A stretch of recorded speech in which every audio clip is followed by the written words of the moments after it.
नमस्कार, मैं हूं आपके साथ निशु शर्मा और आप देख रहे हैं एचएनएन न्यूज। बुलेटिन की शुरुआत करेंगे, लेकिन उससे पहले आपको आंध्र प्रदेश ले चलेंगे। प्रधानमंत्री नरेंद्र मोदी पुट्टपर्थी से क्या कुछ कह रहे हैं, सुनवाएंगे। साथियों, मुझे संतोष है कि श्री सत्य साईं बाबा की प्रेरणा से साईं सेंट्रल ट्रस्ट और उससे जुड़े संगठन सेवा को ऑर्गेनाइज, इंस्टीट्यूशनल और लॉन्ग टर्म व्यवस्था के रूप में आगे बढ़ा रहे हैं। आज एक व्यवहारिक मॉडल के रूप में हमारे सामने है। आप सभी पानी, housing, health care, nutrition, disaster support और क्लीन एनर्जी जैसे क्षेत्रों में अद्भुत कार्य कर रहे हैं। मैं कुछ सेवा कार्यों का विशेष तौर पर जिक्र करना चाहूंगा। जैसे रायलसीमा में पीने के पानी की गंभीर समस्या थी, तब ट्रस्ट ने 3000 किलोमीटर से ज्यादा लंबी पाइपलाइन बिछाई। ओडिशा में बाढ़ प्रभावित परिवारों के लिए 1000 मकान बनाए। जो गरीब परिवार पहली बार श्री सत्य साईं अस्पतालों में आता है, वो देखकर दंग रह जाता है कि अस्पताल में बिलिंग का कोई काउंटर ही नहीं है। यहां इलाज भले मुफ्त है, लेकिन मरीजों और उनके परिजनों को किसी असुविधा का सामना नहीं करना पड़ता। साथियों, आज ही यहां 20,000 से ज्यादा बेटियों के नाम पर सुकन्या समृद्धि योजना के खाते खोले गए हैं। इससे उन बेटियों की शिक्षा और सुरक्षित भविष्य सुनिश्चित हुआ है। साथियों, भारत सरकार ने 10 साल पहले बेटियों की शिक्षा को ध्यान में रखते हुए उनके उज्जवल भविष्य के लिए ये सुकन्या समृद्धि योजना शुरू की थी। ये देश की उन योजनाओं में से एक है जिसमें 8.2% का सबसे ज्यादा इंटरेस्ट रेट हमारी बेटियों को मिलता है। अब तक देश की 4 करोड़ से ज्यादा बेटियों के खाते सुकन्या समृद्धि योजना के तहत खोले जा चुके हैं। और आपको ये जानकर खुशी होगी कि अब तक इन बैंक अकाउंट्स में 3.25 लाख करोड़ रुपए से ज्यादा की राशि जमा कराई जा चुकी है।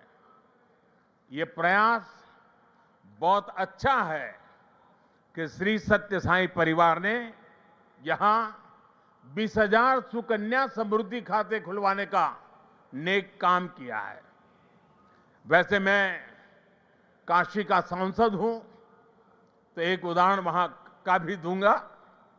पिछले साल फरवरी में हमने वहां 27,000 बेटियों के सुकन्या समृद्धि खाते खुलवाए थे और हर बेटी के बैंक खाते में 300 रुपये भी ट्रांसफर किए गए थे। बेटियों की एजुकेशन और बेहतर भविष्य में सुकन्या समृद्धि योजना बड़ी भूमिका निभा रही है। साथियों, देश में पिछले 11 वर्ष में ऐसी अनेक योजनाएं शुरू हुई है जिन्होंने नागरिकों की सामाजिक सुरक्षा को, सोशल सिक्योरिटी कवच को बहुत मजबूत कर दिया है और देश के गरीब, वंचित निरंतर सोशल सिक्योरिटी के दायरे में आ रहे हैं। 2014 में देश में 25 करोड़ लोग ही सोशल सिक्योरिटी के दायरे में थे। आज मैं बड़े संतोष के साथ कहता हूं और बाबा के चरणों में बैठ करके कहता हूं, आज ये संख्या करीब करीब 100 करोड़ तक पहुंच चुकी है। भारत की गरीब कल्याण की योजनाओं की, सोशल सिक्योरिटी देने वाली योजनाओं की विदेशों तक सभी इंटरनेशनल फोरम में चर्चा हो रही है। साथियों, आज ही यहां मुझे गोदान के कार्यक्रम में सहभागी होने का भी अवसर मिला है। ट्रस्ट द्वारा 100 गायें गरीब किसान परिवारों को दी जा रही है। हमारी परंपरा में गौ माता को जीवन, समृद्धि और करुणा का प्रतीक माना गया है। ये गायें इन परिवारों की आर्थिक, पोषण संबंधी और सामाजिक स्थिरता में सहायक होगी। साथियों, गौमाता के संरक्षण से समृद्धि का संदेश देश विदेश के कोने कोने में दिखता है। कुछ वर्ष पहले राष्ट्रीय गोकुल मिशन के तहत वाराणसी में 480 से ज्यादा गीर गायें वितरित की थी और मेरा एक नियम था कि जो पहली बछड़ी होती थी वो मैं वापस लेता था और दूसरे परिवार को देता था। आज वाराणसी में गीर गायों और बछड़ों की संख्या लगभग 1700 हो गई है और वहां हमने जो एक परंपरा शुरू की है, जो गाय वहां वितरित की गई है, उनसे पैदा हुआ मादा बछिया को दूसरे इलाके के किसानों को मुफ्त दिया जाता है। इसलिए इन गायों की संख्या भी बढ़ रही है। मुझे याद है 60-8 साल पहले अफ्रीका में रवांडा की यात्रा के दौरान मैं एक गांव में वहां गया था और वहां भारत की 200 गीर गायें भेंट की थी और ये दान देने वाली परंपरा वहां भी है। वहां गिरिंका नाम की प्रथा है जिसका अर्थ है मे यू हैव अ काऊ।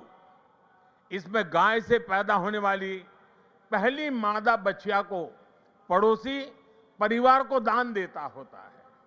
इस प्रथा से वहां न्यूट्रिशन, मिल्क प्रोडक्शन, इनकम और सोशल यूनिटी बढ़ी है। साथियों, ब्राजील ने भी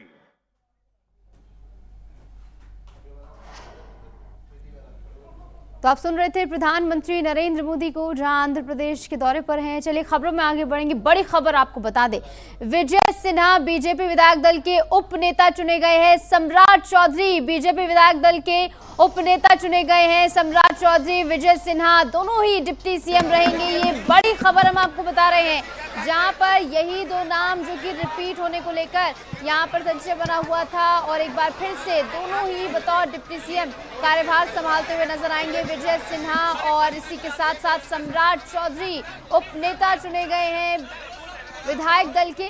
सम्राट चौधरी बीजेपी विधायक दल के उप नेता चुने गए हैं, तो वहीं अब जो है विजय सिन्हा भी यहां पर डिप्टी सीएम के तौर पर बरकरार रहेंगे। तो सीधा आप समझिए कि जिस तरीके से उत्कृष्ट प्रदर्शन 1+2 के फॉर्मूले का देखने को मिला, वही अब आपको आने वाले समय में भी देखने को मिलने वाला है, जहां पर सम्राट चौधरी और विजय सिन्हा को नेता चुना गया है विधायक दल का। और तस्वीरें भी आपको दिखा रहे थे कि किस तरीके से जो है विधायकों में और तमाम जो कार्यकर्ता यहाँ पर मौजूद है उनमें भारी उत्साह है। और देखिए सम्राट चौधरी के चेहरे पर भी एक मुस्कान है। एक बार फिर से उप मुख्यमंत्री के पद पर काबिज होंगे, यानी कि दो नाम एक बार फिर से रिपीट होते हुए विजय सिन्हा और सम्राट चौधरी बतौर उप मुख्यमंत्री एक बार फिर से आपको नजर आएंगे। विजय सिन्हा बीजेपी विधायक दल के उप नेता चुने गए हैं। एक बड़ी खबर हम आपको बता रहे हैं, जहां पर लगातार इस बात को लेकर संशय बना हुआ था कि आखिर कौन उपनेता जो है चुना जाएगा। ऐसे में तस्वीर अब साफ हो गई है। हाँ, लगातार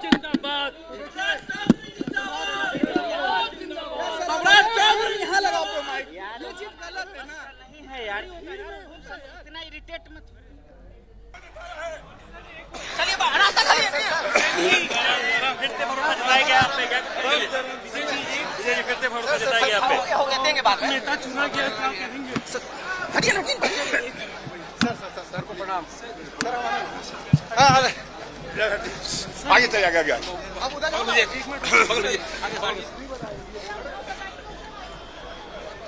हालांकि दोनों ही अभी कुछ बोलने से बच रहे हैं, लेकिन चेहरे की मुस्कान जो है साफ जाहिर करते हुए कि एक बार फिर से बतौर उप मुख्यमंत्री की जो कमान वो संभालेंगे। एक बार फिर से बड़ी जिम्मेदारी उन्हें यहाँ पर सौंपी गई। जो उत्कृष्ट प्रदर्शन उनका रहा, उसी के मद्देनजर विजय सिन्हा और सम्राट चौधरी को यहाँ पर बीजेपी विधायक दल का उपनेता उन्हें चुना गया है।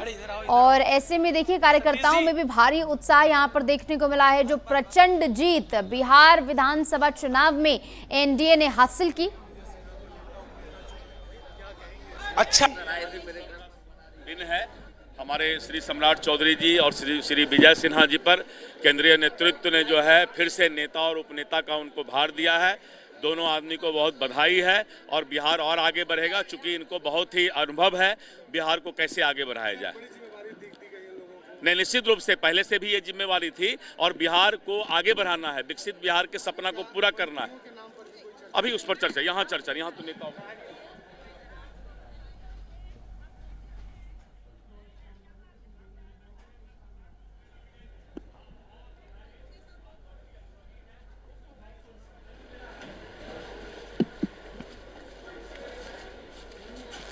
सम्राट चौधरी और विजय सिन्हा यहाँ पर बीजेपी निश्चित तौर पर उपनेता चुने हमारे दोनों नेता उपनेता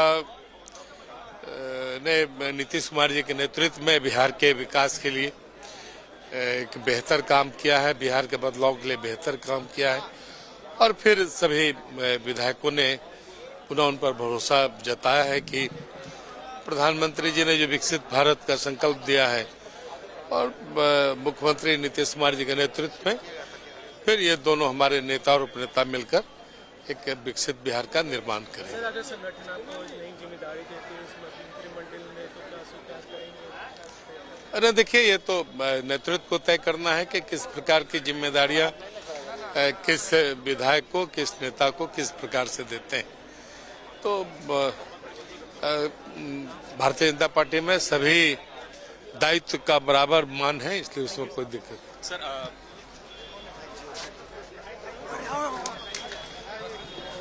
हमारे साथ बीजेपी के प्रदेश अध्यक्ष दिलीप जायसवाल जी हैं अंदर में। सभी को आने दीजिए, किसी को देखिए, केंद्रीय नेतृत्व ने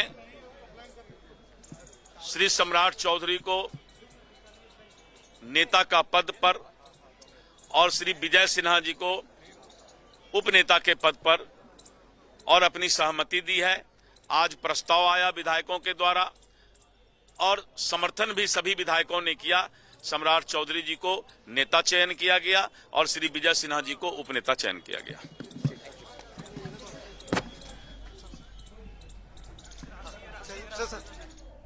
तो सम्राट चौधरी और विजय सिन्हा एक बार फिर से बतौर मुख्यमंत्री पद पर काबिज होंगे। ऐसे में देखना बेहद महत्वपूर्ण होगा कि किस तरीके से किसको मंत्रियों की जो है यहाँ पर जिम्मेदारी दी जाएगी। फिलहाल इस बीच वक्त तो चला एक छोटे से ब्रेक का, ब्रेक के बाद फौरन हाजिर होते हैं।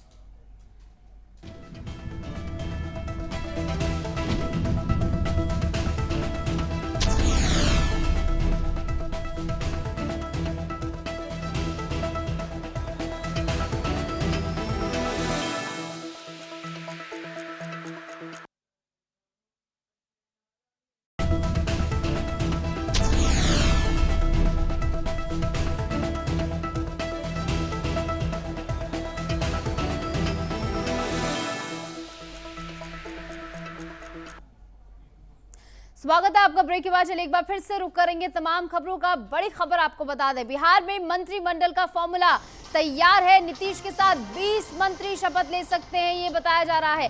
डिप्टी सीएम की रेस में कई दिग्गजों के नाम शामिल थे, लेकिन अब डिप्टी सीएम को लेकर जो है तस्वीर साफ हो गई है। और डिप्टी सीएम की रेस में कई नाम थे, लेकिन तस्वीर साफ हो गई है।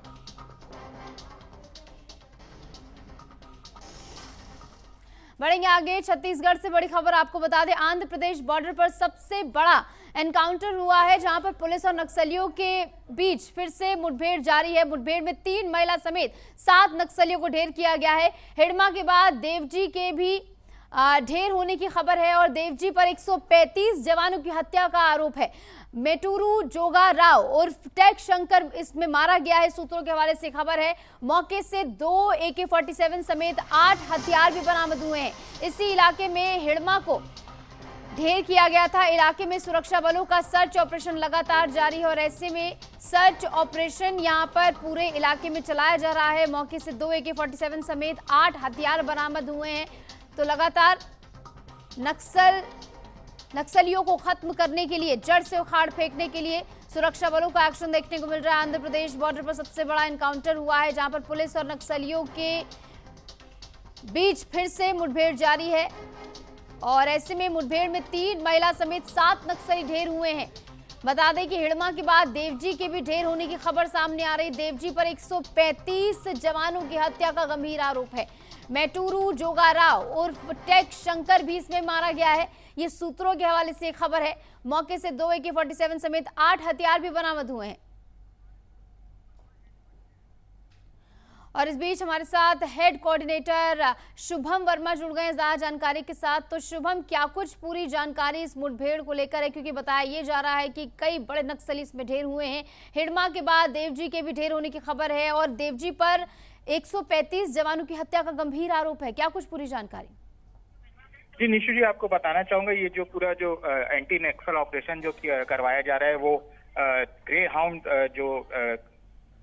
हाउंड द्वारा करवाया जा रहा है। ग्रे हाउंड में संयुक्त टीम रहती है जिसपे इंटर स्टेट बॉर्डर की जो पुलिस है, जो सुरक्षा बल है, वो एक संयुक्त टीम बना के इस पे पूरी कार्रवाई करती है। रोड ओपनिंग से लेके जो है सर्चिंग का अभियान चलाया जाता है और इसी सूचना पे कल की बड़े नक्सली डेरा जमाए हुए बैठे हैं।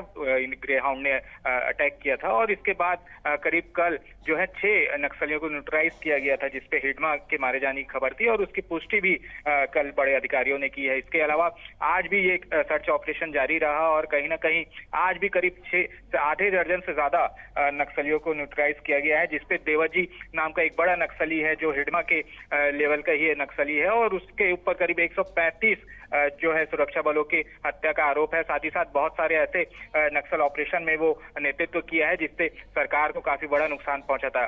साथ ही साथ इस पे एक और तेलंग शंकर नाम का एक व्यक्ति था जो नक्सली था, वो भी IED लगाने में एक्सपर्ट था और उसकी भी मौत होने की बात सामने आ रही है। हालांकि इस पूरे मामले को लेके जो है सर्च ऑपरेशन जारी है। ग्रे हाउंड का जो ऑपरेशन जो चल रहा है वो लगातार जारी है और कहीं ना कहीं जो दिल्ली से जो सेंट्रल जो एनफोर्समेंट टीम होती है वो इस पे नजर बनाए हुए हैं। जी बिल्कुल, और कहीं ना कहीं नक्सलियों पर बड़ी चोट करने का काम जो है यहाँ पर किया गया है। ऐसे में नक्सलवाद के खिलाफ जो ऑपरेशन है वो किस तरीके से आने वाले समय में भी जारी रहेगा, ये भी बताइए। जी आपको बताना चाहूंगा कि जिस तरह से हाल ही में जो नक्सल ऑपरेशन किया जा रहा है, इसके पहले जो है छत्तीसगढ़ में जो नक्सल समर्पण नीति थी उस पे कार्य किया गया था, जिसपे 3-4 जो प्रदेश होते हैं उनकी जो नक्सल नीति थी उसको अडॉप्ट करके एक नई नक्सल नीति बनाई गई थी और उस पे काफी कारगर साबित हुआ था। काफी बड़े नक्सली जिनके ऊपर करोड़ों का नुकसान करोड़ों का इनाम था वो सरेंडर किए थे।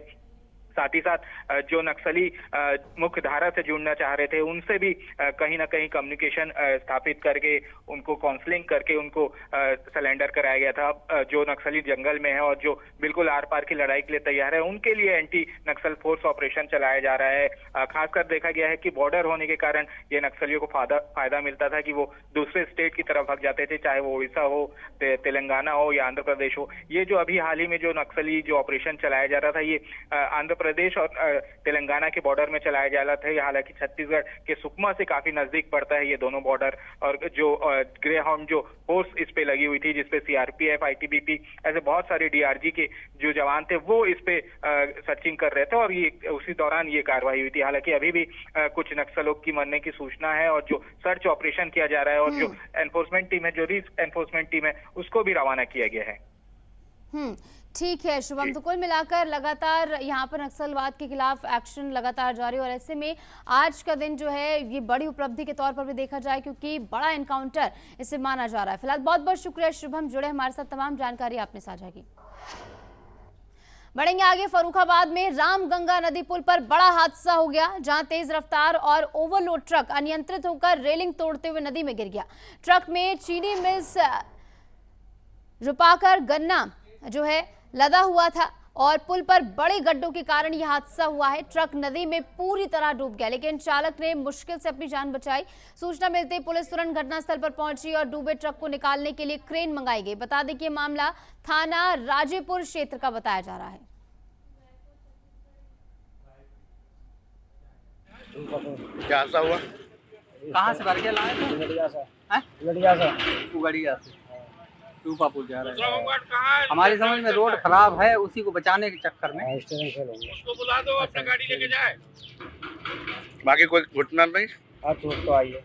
इनके ये तैर के ये बड़ी मुश्किल से निकल पाए, बता रहे हैं। आगे जाल वाल लगाता है। अरे मैं इधर से आया हूँ, निकल कर घूमूंगा 3-4 किलोमीटर का पानी। अच्छा।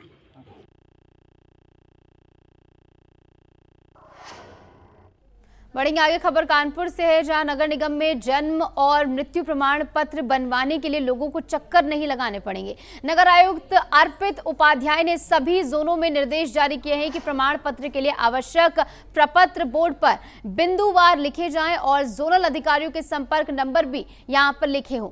यदि कोई आवेदक अत्यधिक प्रपत्र मांगे जाने पर शिकायत करना चाहे तो वो कर सके।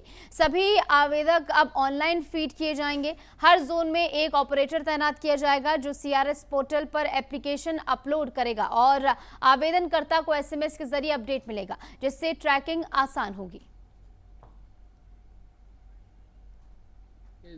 जन्म और मृत्यु प्रमाण पत्र है, इसके जारी करने का जो प्रोसेस है वो CRS पोर्टल पर होता है। सिटीजन रजिस्ट्रेशन सर्विस वाला जो पोर्टल है, इसमें हमको समझना पड़ेगा कि हमारे पास लगभग अगर ब्रॉडली डिवाइड किया जाए तो 3 डिफरेंट कैटेगरीज में, और हर कैटेगरी का डिफरेंट नियम रहता है। जैसे जन्म से लेकर 21 दिन तक में अगर कोई अप्लाई कर रहा है तो फिर वो हॉस्पिटल के सर्टिफिकेट के बेसिस पे ही इशू हो जाएगा। दूसरा कैटेगरी जो 22 दिन से लेकर 1 साल तक का है, जिसके अंदर CMO की रिपोर्ट लगती है। और तीसरी कैटेगरी लगभग ये रहती है जिसमें 1 साल से ऊपर जन्म के बाद में लोग आके अप्लाई करते हैं। इसमें प्रॉपर जांच होती है, हियरिंग होती है और मजिस्ट्रेट के स्तर से इसमें एक ऑर्डर पारित होता है और उस ऑर्डर के बेसिस पर नगर निगम जो है वो इसमें इशू करता है। तो अभी इसमें हमने जो पहल किया है वो ये है कि हर जोन के अंदर CFC की तरफ से एक ऑपरेटर को वहाँ पे नियुक्त किया गया है। और फिलहाल के लिए हमारे इस खास बुलेटिन में इतना ही। खबरों का सिलसिला लगातार जारी, आप बने रहिए HNN न्यूज के साथ।